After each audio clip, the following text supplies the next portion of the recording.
actuellement à la Zawiya, à une heure assez tardive, pour vous parler d'un événement qui s'est passé dans ma vie par rapport à la tariqa, assez délicat et très osé. À un moment donné, j'ai discuté avec un frère qui avait certaine virulence par rapport à la tariqa. C'est dû peut-être à son ignorance ou à son manque d'information, mais je pense que c'est plus à son manque d'information. Vous allez comprendre pourquoi. Donc au début, c'était une discussion, on va dire, presque amicale par rapport à ça. Et elle m'a vu avec ma subha. Je ne portais pas encore la muraqa ou la derbala, comme vous la voyez ici. Et la personne est montée dans les aigus et c'est passé d'une discussion à un débat. On a commencé à débattre et c'était un débat sans fin et la personne voulait avoir raison, ne voulait pas chercher la vérité. Ça m'arrive à moi aussi. Donc voilà. Et j'ai pris un risque et je lui ai dit, vas-y, écoute, je vais te poser 5 questions. Si dans ces 5 questions tu réponds à une question oui, je quitte la tariqa. Il m'a dit, oh, allez vite, j'aimerais bien entendre les 5 questions. J'ai dit, ok, d'accord. Je lui ai dit, écoute, depuis longtemps on discute et nos discussions ne mènent à rien, c'est une discussion dans le vent. Je vais te poser ces 5 questions-là et là on pourrait voir est-ce que tu es capable on va dire d'avoir les informations nécessaires pour parler de cette voie-là ou même du tasawwuf en tant que tel. Il m'a fait, vas-y, pose les questions. Je lui ai dit, la tariqa al-Karkariya maintenant totalise une vingtaine de livres. Et dans ces 20 livres-là, il y a 12 livres écrits par Sidi Cheikh.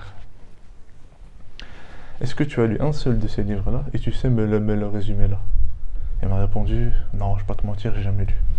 J'ai dit, ok, disons que t'aimes pas lire. Il y a plus de 1000 vidéos sur internet, arabes et français combinées, et une soixantaine, 62 ou 67 si je me trompe pas, de vidéos de Sidi Cheikh. Lui-même, de Mudhakarat, on appelle ça comme ça.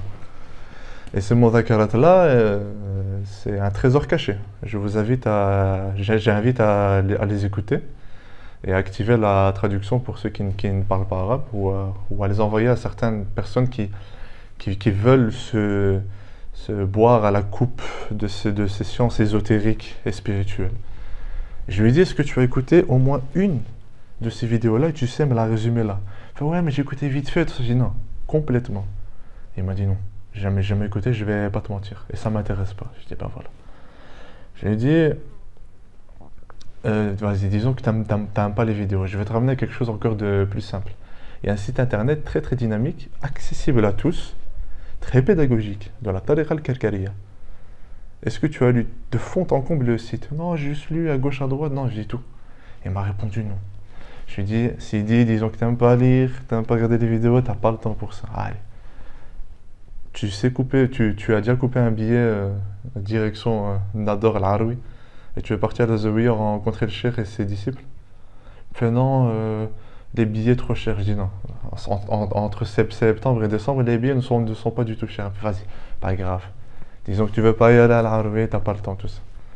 Il y a une chose très très simple que je vous invite à faire tous dans votre vie quotidienne, pas juste par rapport à la tariqa, mais chez les personnes à qui vous cherchez votre science. Pas juste les sciences religieuses ou sacrées, mais aussi les sciences profanes. Demandez à Allah par la prière, par le biais de la prière de consultation. La réponse viendra automatiquement. La réponse viendra d'elle-même. Si vous lisez quelques récits de compagnons, les compagnons faisaient prière de consultation que si nous voyons, nous, modernes, hommes modernes, actuellement dans ce monde-là, on dirait mais ce sont des fous. Certains faisaient prière de consultation pour acheter quelque chose au marché. Est-ce que ça serait utile ou pas? Et il m'a répondu, je disais, ben cher ami, je resterai dans la tariqa et tu en manques d'informations. Et je constate ça, genre c'est 95% des personnes qui vont faire une pseudo-attaque se basent sur certaines vidéos et qui n'ont pas les bases juridiques ou plutôt de jurisprudence religieuse pour les juger. On ne cherche pas le sens par rapport à ça. Et qu'ils expriment ça avec une certaine colère, une certaine peur, tout simplement. Donc voilà, et en plus de ça, je vais vous rajouter un truc, c'est que l'abd, le petit garçon qui est en face de vous, avant de rentrer dans la tariqa, il est passé par une certaine phase très critique, de doute. Et dans cette phase de critique de doute, il a regardé les vidéos de tous ceux qui critiquent la tariqa. Plutôt qui vont contre la tariqa. Une critique, c'est quelque chose de vraiment avec une bonne base. Non, c'est juste aller contre, c'est des attaques faciles. Eh bien, j'ai regardé toutes les vidéos. En fait, entre autres, je suis rentré dans la tariqa grâce à ceux qui les critiquent. J'ai regardé toutes les vidéos et j'ai pris à côté ce que la tariqa propose, les bouquins. J'ai mis en parallèle les deux. J'ai découvert qu'il n'y avait que de la calomnie, des mensonges, de la falsification et des émotions. La tariqa al-Kakaria était posée, il y avait une profondeur, une science, une invitation et une ouverture d'esprit, une spiritualité réelle, tout simplement.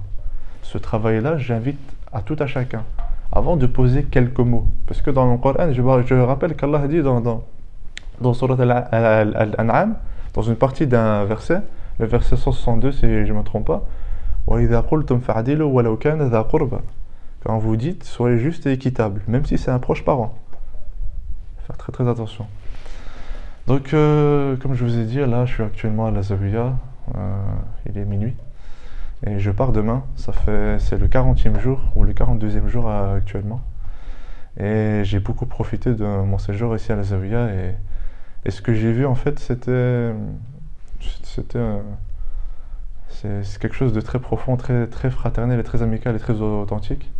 C'est un peu comme une petite révolution, parce que qui dans ce monde actuellement va réunir des personnes des 4 coins de la planète dans un endroit, disons les termes, perdu entre l'Arwi et c'est un endroit qui s'appelle Houssiya, c'est un peu loin de l'Arwi, de différentes nationalités, de différentes écoles de jurisprudence, de différents âges. On a de 6 ans à 99 ans.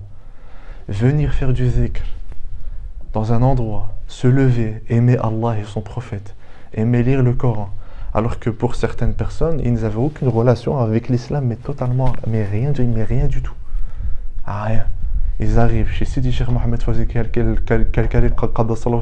le miracle s'opère, subhanallah. Et vous savez d'où vient la réponse, et je pense que vous connaissez d'où vient le miracle, c'est la lumière d'Allah. Cette vision de la lumière d'Allah, comme disait Sidi Cheikh Al-Alawi, yuhayyiruk. Il te rend ivre, il te rend fou. C'est-à-dire dans le bon sens du terme. Tu accèdes à la aboudiyya et tu aimes. Et tu aimes adorer Allah et tu comprends pourquoi tu adores Allah. Mais avant de finir cette vidéo-là, revenons aux 5 questions. Et allons plus on va dire en analyse et en profondeur, on va dire une petite analyse sociologique, un tout petit peu. Par rapport au livre de la tariqa, la première question que j'ai posée aux frères. Il faut savoir que les livres de la tariqa sont traduits en plusieurs langues, dont le français, l'anglais, l'espagnol, l'italien et même le japonais. Et ces livres-là sont plutôt dans les plus grandes bibliothèques des universités de ce monde. Harvard, Yale, l'université de Columbia plutôt. Et c'est que le début. Il y a Sidi Cheikh, il y a un Markaz, ça s'appelle Institute Markaz. Ça, c'est aux États-Unis qui vient d'être ouvert. Et c'est pas rien. C'est que ces livres-là sont étudiés par des spécialistes du tasawwuf. Ça prend une autre envergure en fait. C'est-à-dire que des spécialistes de tasawwuf, qui ont étudié le tasawwuf en profondeur et qui connaissent ce que ça veut dire. Ils ont toute la terminologie, ils ont tous les bagages, ce sont des doctorants. Et qu'ils appellent Sidi Cheikh pour venir expliquer ses bouquins de son vivant. Ça, c'est incroyable.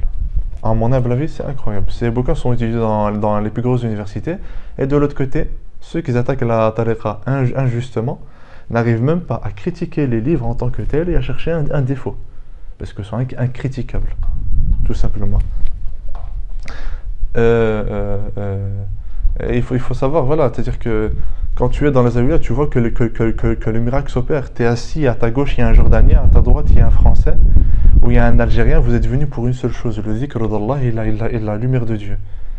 Avec la gestion financière, avec le fait de nourrir tout le monde, avec le fait de gérer tout ce genre de personnes et tous ces caractères qui viennent d'un monde, c'est limite impossible. Et tout se passe pour le mieux. dans un strict adab, un strict respect, de stricte convenance, une mahabba, une profondeur. Chacun est au service de l'autre. Chacun essaie de conseiller l'autre. Des secrets sont révélés à certains disciples qu'ils partagent à d'autres, etc., etc. Si je continue à raconter les ni'mas de cette tariqa-là, je ne finirai pas cette vidéo et vous resterez avec moi durant 2 heures. Donc je vais conclure par ça, Inch'Allah. Je passerai des heures et des heures, mais je vais partir de ma petite personne. C'est ce que Sidi Cheikh nous demande de faire, de raconter par rapport à sa propre expérience personnelle. Ben, ces 40 jours-là ont complètement, on va dire, bouleversé ma vie, que ce soit en termes de cheminement spirituel, en termes de discipline. Je suis quelqu'un, malgré les apparences, d'assez indiscipliné et qui perd vite ses repères quand il commence quelque chose. Donc cette tariqa, durant ces 40 jours-là, c'est comme si je m'étais mis dans une prison. Parce qu'il faut savoir que le quotidien d'un karkari dans la tariqa al-Karkariya est très très bien programmé. C'est-à-dire que tu as du zikr qiyamul layl, 2 heures de zikr, et ensuite tu as ton wird à faire le matin et le soir, et la mudhakara de Sidi Cheikh après l'asr. Bon, c'est très rythmé par rapport aux horaires de prière et par rapport au zikr. Et ça me rappelle certains événements que les compagnons, ou plutôt ça me rappelle comment les compagnons vivaient leur islam en compagnie du prophète. C'est exactement comment le soufa que vous entendez régulièrement, dont Abu Huraira, le grand rapporteur de hadith, en faisait partie. C'est exactement la même expérience et ça m'a encore une fois donné une certaine discipline, une rigueur, une constance dans l'adoration et bien sûr beaucoup plus de lumière, beaucoup plus de sérénité, de certitude et de profondeur spirituelle dans cette voie-là. Et sur ce, je vais conclure, Inch'Allah. Allahumma salli ala Sayyidina Muhammad wa ala Sayyidina Muhammad kama sallaita ala Sayyidina Ibrahim wa ala Sayyidina Ibrahim wa barik ala Sayyidina Muhammad wa ala Sayyidina Muhammad kama barakta ala Sayyidina Ibrahim wa ala Sayyidina Ibrahim fil alamin innaka Hamidun Majid.